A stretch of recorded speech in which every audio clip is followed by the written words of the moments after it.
बारिश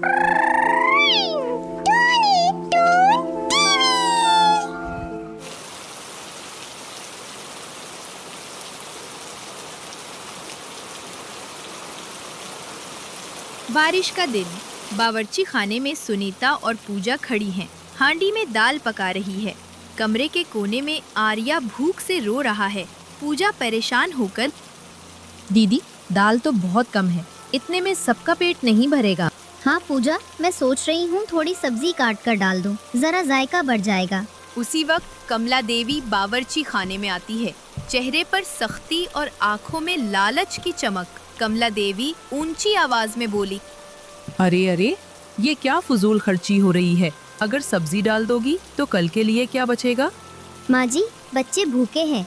आर्या सुबह से रो रहा है, जरा पेट भर के खा लेंगे तो सुकून मिलेगा। क्या बोली? सुकून चाहिए तो कम खाने की आदत डालो। दाल में और पानी डाल दो, ऐसे ही सबका पेट भर जाएगा। कमला देवी दाल में पानी डालकर दाल को और पतला कर देती है। सुनीता और पूजा एक दूसरे को देखकर चुप हो जाती हैं। बारिश के बाद अंधेरा छा गया है। छत पर सिर्फ एक मध्यम सा दिया जल रहा है। बच्चे खेलना चाहते हैं, लेकिन रोशनी ना होने की वजह से सब उदास बैठे हैं। पूजा ने राजेश से कहा, सुनिए जी, बल्ब क्यों नहीं जला लेते? इतना अंधेरा है। कमला देवी फौरन टोकते हुई बोली, अरे भाई, क्या करना है इतनी रोशनी का? बस बस, बहुत है इतनी रोशनी। दादी, मुझे डर लग रहा है। डर? ऊपर वाले का नाम लेना सीखो, रोशनी के पीछे मत भागो। माँ जी, कभी कभी तो बच्चों को पढ़ने के लिए बल्ब जलने देना चाहिए। ओए, तू भी अपनी बीवियों के कहने में आ गया है? घर में खर्च कम करो तभी कुछ बचेगा, नहीं तो गांव में क्या मुंह दिखाएंगे। सुनीता के आंखों में आंसू आ जाते हैं। अगली सुबह गांव में बारिश थम चुकी है। सहन गीला है। कमला देवी चारपाई पर बैठी है। इतने में उसकी खास सहेली पड़ोसन श्रद्धा आ जाती है, हाथ में टोकरी और जबान पर हमेशा की तरह चुभती हुई बातें। अरे कमला बहन, सुबह सुबह बड़ी शान से बैठी हो। लगता है बहुएं सब काम कर रही हैं। कमला देवी अकड़ कर बोली, हाँ भाई, मेरी बहुएं तो बस काम ही के लिए हैं। मैं क्यों अपना जोर लगाऊं? सच कहूं तो तुम्हारी बहुएं तो खुशकिस्मत हैं जो इतनी कंजूस सास के घर आई हैं। आखिर तुम जैसी अक्लमंद औरत आजकल कहाँ होती हैं? हाँ हाँ, खर्च बचाना ही तो असली अकल है।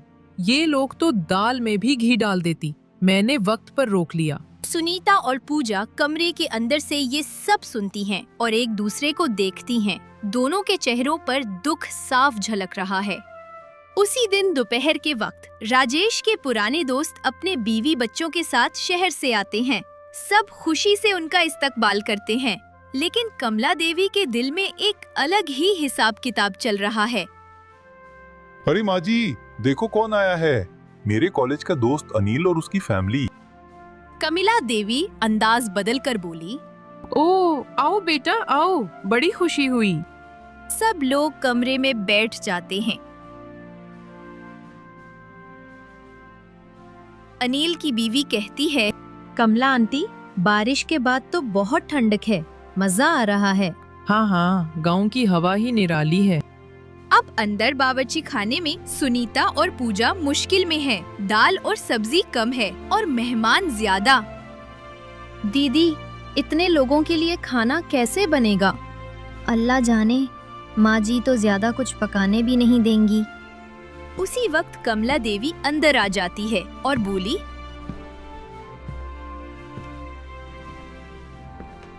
सुनो, ज्यादा खाना पकाने की जरूरत नहीं। थोड़ा सा चावल उबाल दो, दाल में और पानी डाल दो। मेहमान भी भूखे नहीं आए। लेकिन माँ जी, मेहमान है, बुरा लगेगा। मैंने कहा ना, भूखे नहीं मर जाएंगे। ज्यादा पकाकर फजूल खर्ची मत करो। सुनीता और पूजा मजबूरन पानी डाल देती हैं। खाने की मेज पर मेहमान जरा जरा सा खाना चख कर रह जाते हैं। अनिल आहिस्ता अपनी बीवी से कहता है, यार, ये कैसा खाना है? लगता है पानी ही पानी है। कुछ कहो मत, बुरा मान जाएंगे। मेहमान जाते वक्त रस्म के मुताबिक तारीफ तो कर देते हैं, मगर सबको सब पता चल जाता है। राजेश शर्मिंदा होकर सर झुका लेता है। सुबह सवेरे आंगन में पानी भरने के बर्तन रखे हैं। सुनीता और पूजा साथ बैठी हैं। उनके चेहरों पर थकन और गम साफ झलक रहा है। दीदी, कल रात आर्या कितना डर गया था, बार बार रो रहा था। अंधेरे में तो सांप बिच्छू का भी डर रहता है। हाँ बहन, माँ जी को जरा तरस नहीं आता। हमारे बच्चे भी हैं, पर वो अपनी कंजूसी से बाज नहीं आती। ऊपर से खाने में भी पानी ही पानी। कल मेहमानों ने खाकर मुंह बना लिया था। मुझे लगता है अब गांव में बातें शुरू हो जाएंगी। पहले ही लोग कहते हैं कि कमला देवी बड़ी कंजूस है। अब ये बात और फैल जाएगी। इतने में कमला देवी आंगन में आ जाती हैं। दोनों बहुएं चुप हो जाती हैं। अरे बावो, सुबह सुबह यहाँ बैठकर क्या चुगलियाँ कर रही हो? कोई नई साजिश? नहीं माँ जी, पानी भर रहे थे। हाँ हाँ, बस काम ही करो, बातें करने से पेट नहीं भरता। दोपहर को मनोज कुछ सामान खरीदने जा रहा होता है। गांव की दो औरतें बात कर रही हैं। सुना तुमने? कल राजेश के घर मेहमान आए थे। खाने में दाल पतली पानी जैसी थी। हाँ हाँ, पूरे गांव में चर्चा है। कमला देवी तो नामी कंजूस हैं। मनोज सब सुनता है और शर्मिंदगी से जल्दी घर की तरफ चल पड़ता है। घर आकर सुनीता से कहता है, सुनीता, अब तो बाजार में भी लोग हमारी हंसी उड़ा रहे हैं। माँ जी की कंजूसी से हम सब बदनाम हो रहे हैं। मैं क्या करूं जी, ना आप कुछ बोलते हैं ना राजेश भैया। सब माँ जी के डर से खामोश रहते हैं। मनोज खामोश हो जाता है। उसके पास कोई जवाब नहीं।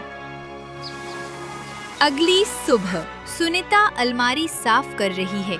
अचानक उसे अलमारी के कोने से एक छोटा सा लकड़ी का बक्स मिलता है। तजस्सुस से वो बॉक्स खोलती है। अंदर नोटों की गड्डियां रखी हैं। सुनीता हैरत से पूजा को दिखाते हुए, देखो पूजा, माँ जी पैसों की गठरी छुपा कर रखती हैं और हमें कहती हैं कि घर में खर्च नहीं है। मतलब खाने की कंजूसी, रोशनी की कंजूसी, सब ड्रामा था। असल में ये पैसे जमा कर रही हैं। दोनों बहुएं एक दूसरे को देखती हैं।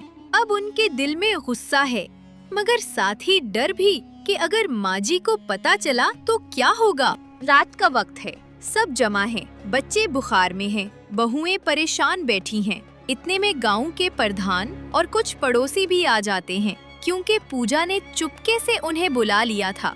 प्रधान जी सख्त लहजे में बोले, कमला बहन, ये क्या माजरा है? पूरे मोहल्ले में बिजली है और आपके घर कटी हुई है। सब शक कर रहे हैं।